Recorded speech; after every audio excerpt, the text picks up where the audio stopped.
Hey everyone, can you hear me? Awesome. Okay, I am Anna Knight. I am an ecologist with the U.S. Geological Survey here in Moab. My background is in botany and the relationship between plants and soils. I don't know very much about beetles, and so I'm really excited to be talking to our speakers today. Today we have Cressa Pratt. Cressa is originally from West Valley City, Utah. She received a degree in environmental science from Westminster University. She worked with NEON as a temporary field technician for 2 seasons in 2017 and 2018, and she returned this year as the full-time faunal ecologist. She currently oversees the sampling of beetles, ticks, mosquitoes, and small mammals, or SMAMs, at some sites in Southeast Utah. Elise, our second speaker, was born and raised in San Diego and attended university in the Bay Area at UC Berkeley. She's been in Utah and been with NEON for a little over a year. She loves all things entomology, outdoors, and knitting. Give it up for our speakers.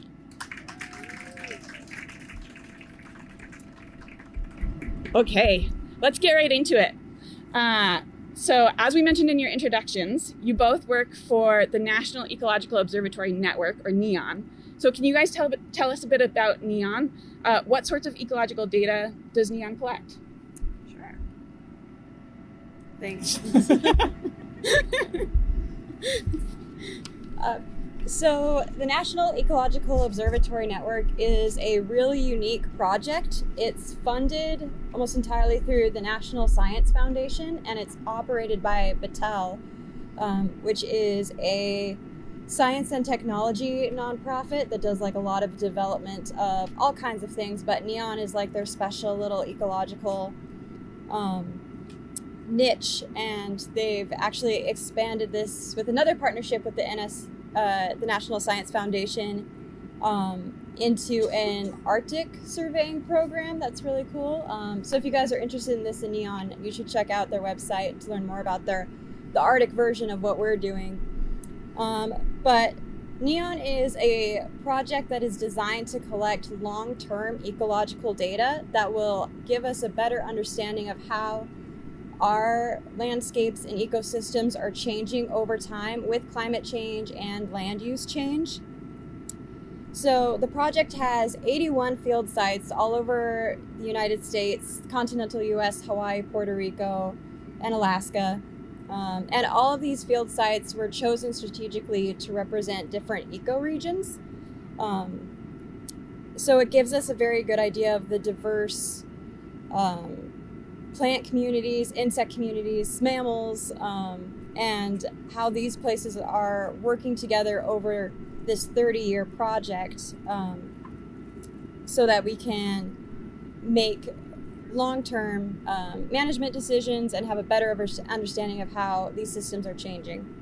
And all of this data is open access, free for anybody, so it's being used by a lot of researchers all over the country for their specific research, but then people are coming to the NEON data that already exists and using it to answer questions that are like very obvious and glaring that we're going to talk about tonight.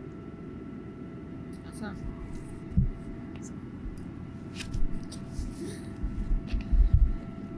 Cool. That sounds very cool. I'm glad that there's that kind of data out there. It seems like a really powerful tool to have available. Can you tell us a bit about some of your field sites here in Utah, and what sorts of things are you studying here in Utah specifically? So we have 3 field sites in Utah. 2 of our terrestrial sites, the first one being Moab, which in the greater NEON system represents the Colorado Plateau ecosystem. And then one in the West Desert, just west of Salt Lake, at the base of the Anakie Mountains, which represents the Great Basin ecosystems. Then we have an aquatic site in Red Butte Canyon, which is just east of Salt Lake. And in our terrestrial sites, we are doing the insect sampling that we've talked about, a lot of plant surveys, as well as we have a tower instrumentation team that monitors and maintains equipment that collects atmospheric data. that's co-located with all of our sampling sites. And then Red Butte being the aquatic site, they do macroinvertebrate surveys as well as hydrology and geomorphology surveys.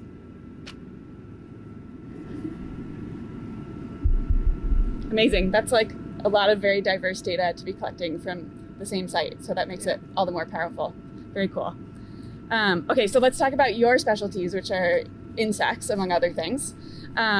So there are literally millions almost a million named species of insect in the world. So with so many different kinds of insects to choose from, why should we focus on beetles, ticks, and mosquitoes specifically? And what can they tell us about the broader ecosystems that they're in? So we focus specifically on a family of beetles called Grabidae, and they're otherwise known as ground beetles, and they were chosen because they're ubiquitous across all the neon sites. They're very common everywhere. It's a very well-known and described taxon, so it's very unlikely that we'd get any like mystery species. So it would be very easy for us to train our temporary field technicians to identify and work in the lab with these beetles, and everyone across the continent or the U.S. is able to collect these beetles. So it gives us a good understanding of how their range is changing. They're also fairly low on the trophic change, the trophic level, so they respond really well to change in climate and land disturbances. And for ticks and mosquitoes, they're really important to understand because they have such large impacts on human health. Specifically in Utah, we have mosquitoes that carry West Nile and ticks that carry Colorado spotted fever. You guys might be interested to know that we never catch any ticks in Moab.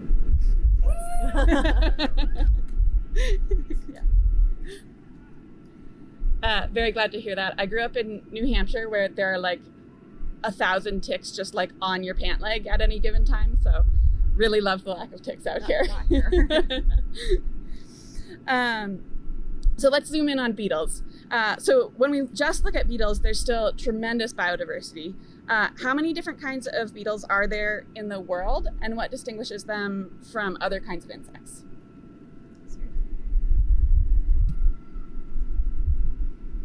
There's loads of beetles out there, about 400,000, but that number is actually probably not all that accurate, given that there's thousands described every year by taxonomists, and they're easy to distinguish from other insects in that they have these forewings called elytra that meet in the back in a straight line that is somewhat easy to identify from other insects. Otherwise, you can also look at the abdominal segments, but of course that is a lot harder to see in that you're not as likely to pick them up, so it's tough.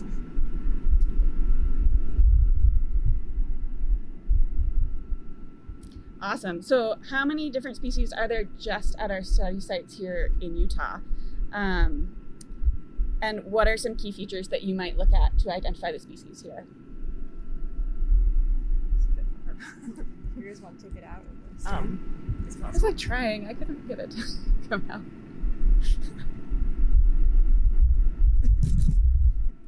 So does it come out of the holder? Can I just please try?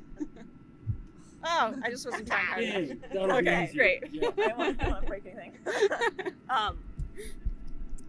We have, last year we collected about, actually exactly 9 species in Moab and 7 species in our West Desert site, Anaki. But collectively over the NEON study time, so I think it ranges from 2015 to 2022, we have 20 species in Moab and 19 in Anaki. Yeah, these are just carabids. And they range from like your smaller carabids that are a little bit less conspicuous to your noticeable flashy ones like tiger beetles. Cool.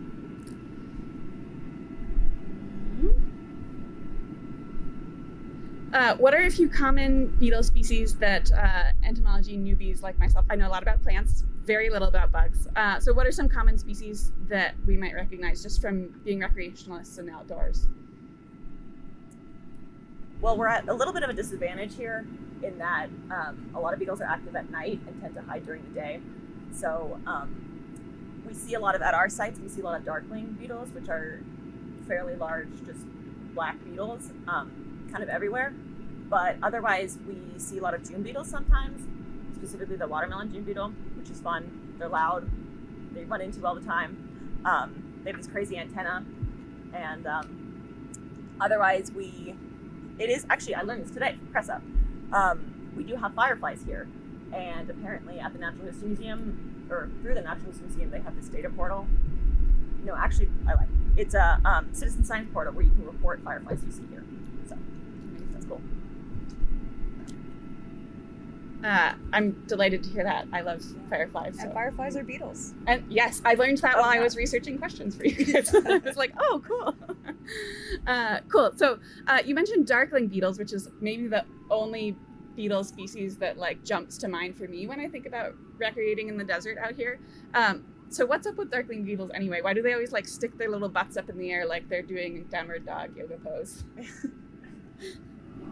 It's a defense mechanism. They release it when they're threatened. It's a odor that tells predators, I'm not yummy, don't eat me. It's also really fun to see them when they do it. They looks like they're running in a handstand. Cool. How are your beetles collected, and what happens to the specimens after they're collected? Our beetle collections are probably one of the easier things that we do. I brought example parts. So we use passive pitfall traps. I'm gonna let this ambulance go by.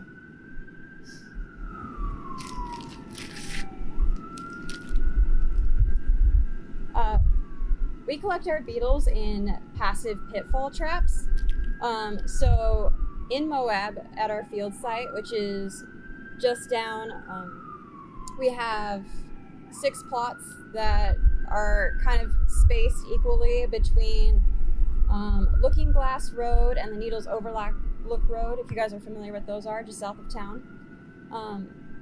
And so we have 6 separate plots that we sample from. Each plot has 3 traps that are set every 2 weeks. So we collect beetles every 2 weeks.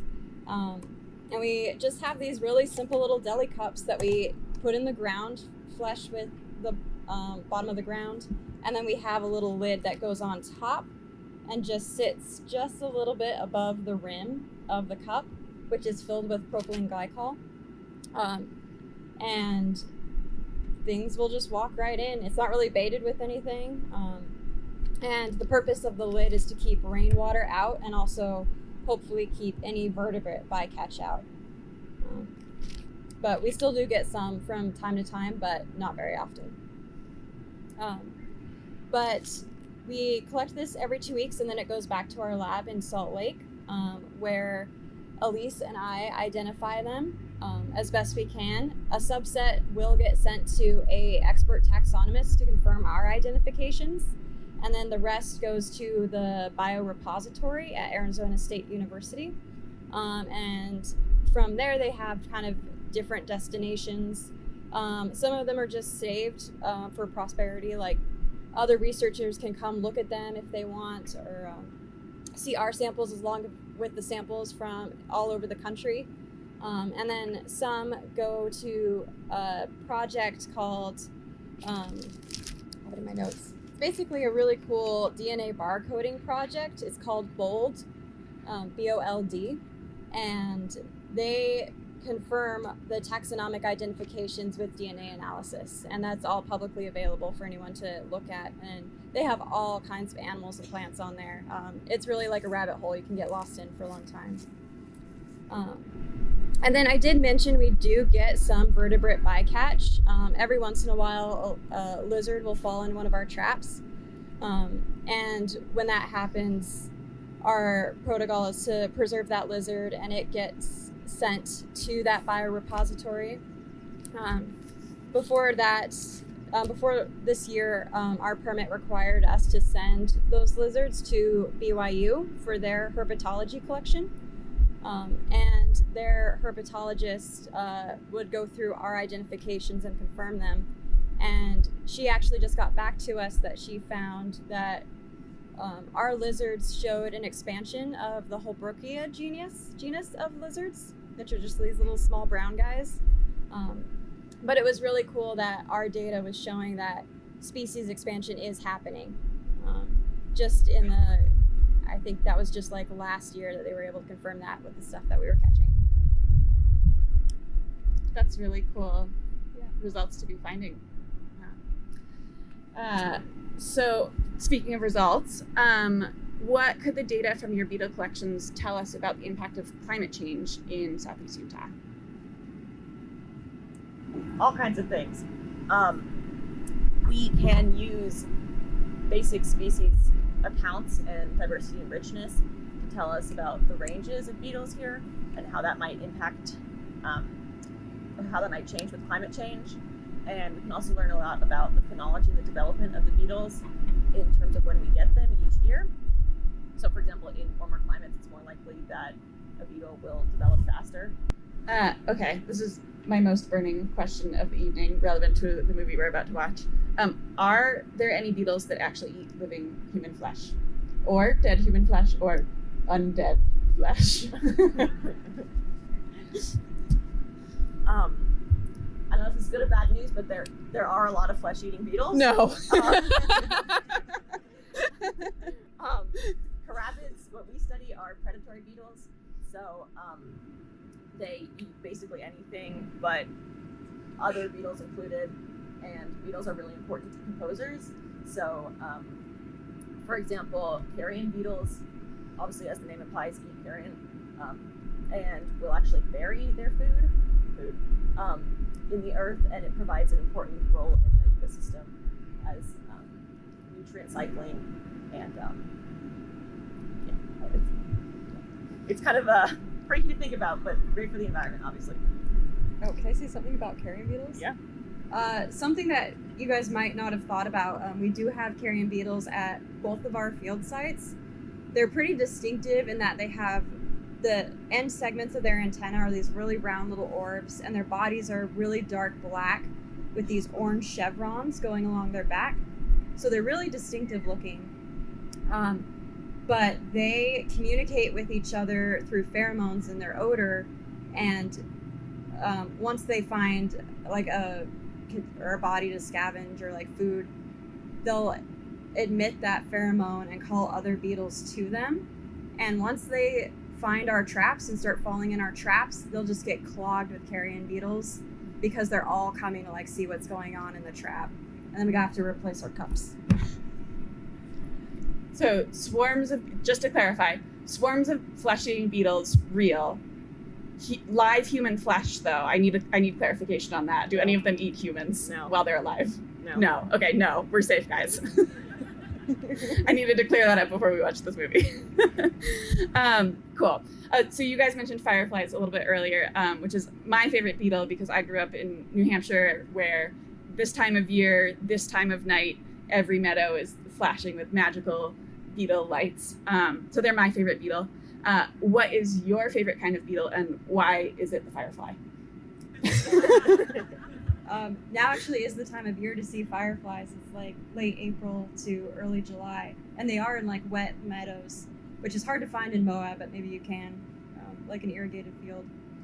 But the beetle that made me fall in love with beetles is the applewood borer. They're beautiful little breasted like jewel beetles. They will kill your apple trees, but they're gorgeous. I really love bombardier beetles. I think their mechanism of defense, similar to darkling beetles, is they emit this crazy chemical compound that's like basically at a near boiling point, and can kill their attacker, which is amazing. Also in line with like flesh-eating beetles, freaky but cool. Freaky but cool indeed. Thank you, both of you, for sharing your expertise. Let's hear a round of applause for our speakers tonight. Oh, you want to mention we brought beetles if people want to look at them? Oh, we brought a case of beetles if people want to look at them. Yeah, hold on.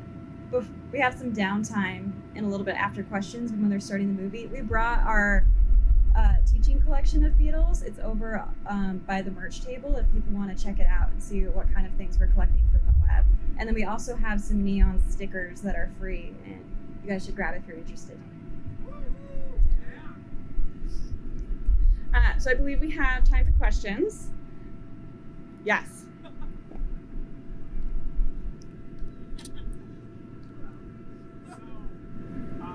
National Park Service released a bunch of tamarisk beetles to eat the tamarisk trees. Once the tamarisk trees die, are the beetles going to die off or move on to high quality PVC boats?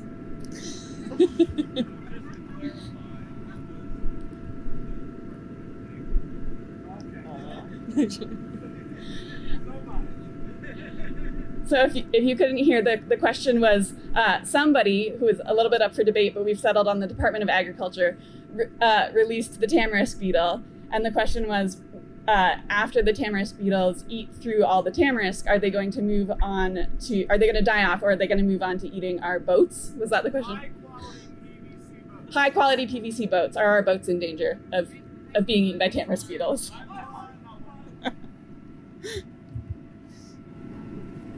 The question of the biocontrol is actually super interesting, and you originally asked that question and I nixed it because it's not a neon question. But from what I understand, the tamarisk beetle endeavor's been a really successful example of biocontrol, and it's been really cool. If other biocontrols are nearly as successful as that, I think that'd be really great.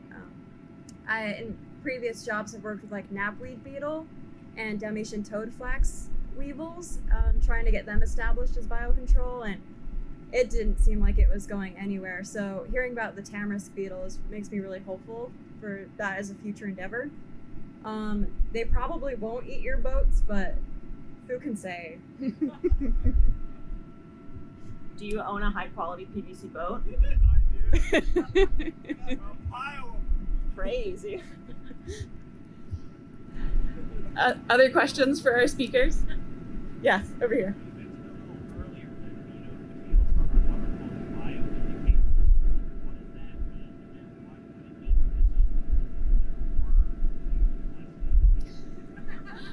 Okay, the question was, we talked about beetles earlier as being bioindicators. So the question was, what does it mean for something to be a bioindicator? And also, what would it mean for our ecosystems if there were live human flesh eating beetles? Bark beetles? Smart beetles. Smart beetles. Bioindicator is kind of like a passive, indirect measure of environmental quality. Something that is living, whose abundance and diversity gives us an indication of how healthy that ecosystem is. And people use this for all kinds of things. I know in the plant world, that kind of thing, and you might be able to speak to that more. But because, like, as we talked about earlier, rabbits are ground dwelling. They are prey and they are predators. They really fill this like special little niche in the ecosystem, and so we can kind of extrapolate how well they're doing in like really complicated, diverse, healthy environments where they're thriving versus disturbed environments where they don't have the cover, they don't have the prey, they're getting eaten really quickly. That those landscapes might have more stressors and are something that we need to be concerned about. What that means for flesh-eating beetles as bioindicators, I don't know. I haven't had enough coffee today to tell you about that. Do you have anything to say? I'm sure the ecosystem would thrive. We wouldn't, but nature will persevere. Life finds a way. Exactly. Any other questions for our speakers? Yeah, Tim.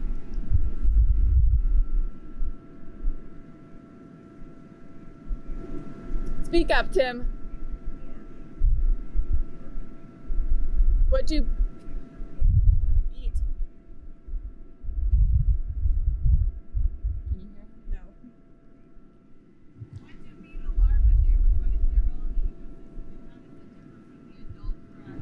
Amazing. Love that. Larvae basically just eat all the time.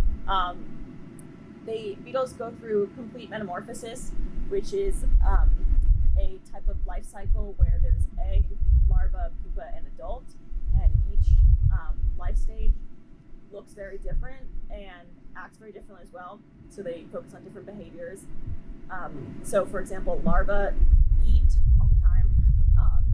When they're pupating, that's just their calm phase. And then in adulthood, they basically just seek mates and lay eggs. That was the whole question, right? Or additional parts. Okay, I think we have time for one or two more questions. If anyone else has a question. Yeah, in the front. Is there an average lifespan for beetles? I don't know. Honestly, I think that'd be very hard to measure in the field. Yeah, I don't know about ours. By the time we get to them, they're dead. Maybe their lifespan is a little shorter because you're measuring them. Okay, last question. Yes. What's the most interesting beetle? What's the most interesting beetle you've seen? That we've caught? Oh, Okay. in Utah specifically. Sorry, the thing is blowing behind us. We can't hear very well. The most interesting beetle. I think our tiger beetles, which are carabids, and we have some over that case, are really interesting. They're beautiful, like super bright and iridescent. Pretty big, so like you get like a good sense of their anatomical features. And it is really unique that they are predators. In like the in like the world of beetles, like that's kind of a unique position for them to be in. And they're definitely like, we don't catch a lot of them, but when we do in a trap, it's like, oh, this is cool. This is why we're doing this. Yeah. I feel like also when we do get tiger beetles, we get a lot in one trap. So it's your lucky day if you're on mosquito or beetle sort that day. Amazing. Well, thanks you guys for teaching us a whole bunch of cool stuff about beetles. I learned a lot. Let's hear it one more time for our speakers.